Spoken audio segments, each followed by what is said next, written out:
Magic Paintbrush, Chapter 26.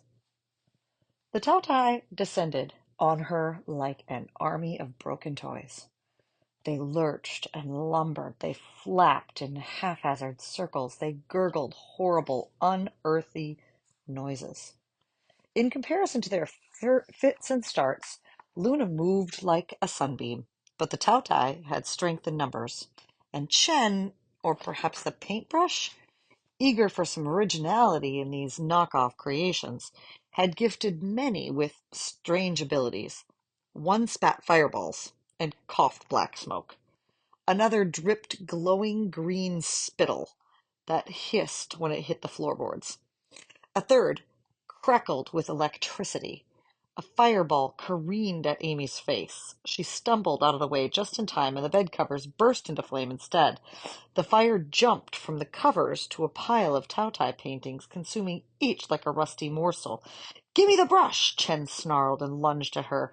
They fell together, Chen's head cracking against the floor. He howled.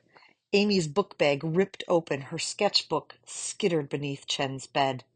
Luna's painting was in her sketchbook. "Amy!" Luna was still trying to fend off the wave of mini Tautai. They attached themselves to him like burrs, biting at his wings and legs. "Are you okay?" "I'm fine," Amy tried to say, but lacked the breath to do it. She poured all her strength into getting to her knees, into crawling toward the sketchbook. She had to reach for it before the fire did. Burning Chen's Tautai paintings hadn't hurt the mini Tautai themselves.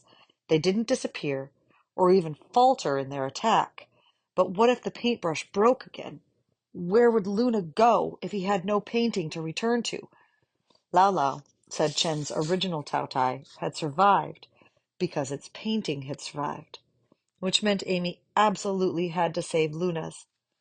The fire-spewing Tautai blasted fireball after fireball her way. One collided with her pant leg. She yelped and rolled until the flames went out. The bed and drawings weren't the only things burning now. The fire spread to a plush rug, to the window curtains.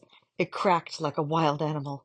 The replica Tautai panted in the heat, their eyes bulging. "Stop! Stop!" Chen cried. He cradled his head, seemed too dizzy from his injury to stand. "No more fire!" But the Tautai had too little brains to listen. It was a journey of only 5 or 6 feet, but it took an eon to reach Chen's bed. Amy stretched her hand as far as she could, scrabbling to grab her sketchbook. Her fingertips touched something. She yanked it out. It wasn't her sketchbook. It was a Tautai painting. Someone had encased the yellowed parchment in a protective shadow box, but either age nor glass could obscure the wicked gleam in the Tautai's eyes, the hungry set of its mouth, the menace of its horns. This was the original Tautai. It had to be. Amy tucked it close and reached beneath the bed again. This time she fished out her sketchbook. She had about 3 seconds of triumph before pain erupted in her ankle. She cried out, kicking at the tiny Tautai gnawing at her skin. It stayed attached, tenacious as a tick. Luna fought his way toward her, but not quickly enough. Another Tautai latched onto Amy, then another, another. They dragged Amy away from the bed, their horrible squealing drilled into her brain. She kicked and lashed out with her fists, and when that didn't work, she curled herself around the brush, shielding it from harm. But that meant releasing her sketchbook and the Tautai painting. She didn't see Chen until he was right beside her. Blood trickled down his forehead. For a moment, he looked more monster than human. He snatched the Tautai painting from the floor. His eyes, glittering and vengeful, met Amy's. Amy couldn't help it. She looked toward her sketchbook. It was just out of reach. With a burst of strength, she lunged forward, shaking off a swarming Tautai. Chen kicked the sketchbook into the fire. Amy screamed. There were no words, only anger. She dove for the fire, hoping to what, she wasn't sure. Hot flames already licked ravenously at the pages. "Stop, Amy!" Luna blocked her way. "We have to go!" She almost argued with him. Didn't he understand how important the sketchbook was? How his painting, The one that had brought him to life was burning to ashes. But she saw the fear in Luna's face, and the sketchbook was destroyed. No amount of arguing would undo that. She scrambled onto his back. He flew for the door. The house was nothing but old, dry wood. Perfect kindling. By the time Luna swooped downstairs, flames had spread to the balustrade. None of Chen's Tautai were quick enough to keep up, but they tried. We're gonna make it, Amy thought. The paintbrush felt hot in her hands. We're going to make it, and find Lau Lau, and fly home, and everything will be all right. Luna soared through the sitting room, through the room with the creepy aquarium and intangible ping-pong table. Next came a long hallway. The front door loomed at the end. Luna landed at a run, his paws sliding on the hardwood. Amy prepared to jump down and open the door. Another moment, and they'd be outside. But just as safety was in reach, the whole world turned to splintered wood. Tautai, enormous, full-size Tautai, crashed into the house. None of them worried about finding a door. They made their own. Luna veered just in time to avoid a swiping claw. "Hold on!" he cried. Amy did her best, especially as Luna readied to take to the air. But all 6 Tautai surrounded him in a ring of gnashing teeth and dark, muscular wings. Their smaller brethren jeered as Luna tried again and again to escape the circle. Each time he almost made it, a smashing fist or a lashing tail blocked his path. They were toying with him, laughing at him.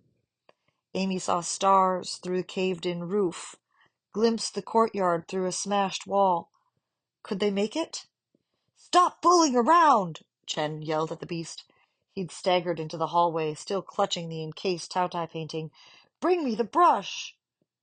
"Don't worry, Amy." Luna was so breathless he could barely get the words out. "We're going to be okay." He made another dash for freedom, and this time, just as a Tautai turned to grab him, a 7th hulking shadow burst through the roof. The sky lance! It slammed into the grasping Tautai's face, knocking the monster backward. The other creatures thundered their displeasure, batting at the ship like feral cats, tearing its delicate sail, ripping through its wooden hull. It floundered, tried to right itself, then collapsed into the courtyard, engines smoking. "Lau Lau!" Amy cried. Luna rushed for the wreckage. They didn't get far. The copycat Tautai converged on the Skylance, squalling in victory and knocking down yet more of Chen's house. But the original wasn't so easily distracted. It had heard its master's command, and it would obey. It yanked Amy from Luna's back, swooped her skyward toward its hideous face. Its breath smelled like sewage, seeping through rows of uneven teeth. Amy screamed and kicked, but she clutched the brush, didn't loosen her grip for a millisecond. "Break it, Amy!" Luna shouted. She knew what he meant, what he wanted her to do. Breaking the brush would make the Tautai disappear, would save her, would save Lau Lau. But Luna's painting was gone, burned to ashes. Would he come back? The Tautai shook her like a rag doll. The world became shapes and color and nausea. She wasn't aware of dropping the brush, but she must have, because the next thing she saw was Luna's face swimming into view. He'd caught the brush. He was smiling. "It's all right, Amy," he said. "It's going to be all right." Her addled mind didn't understand for a second. Then it did. "No!" she gasped. Luna snapped the paintbrush in half.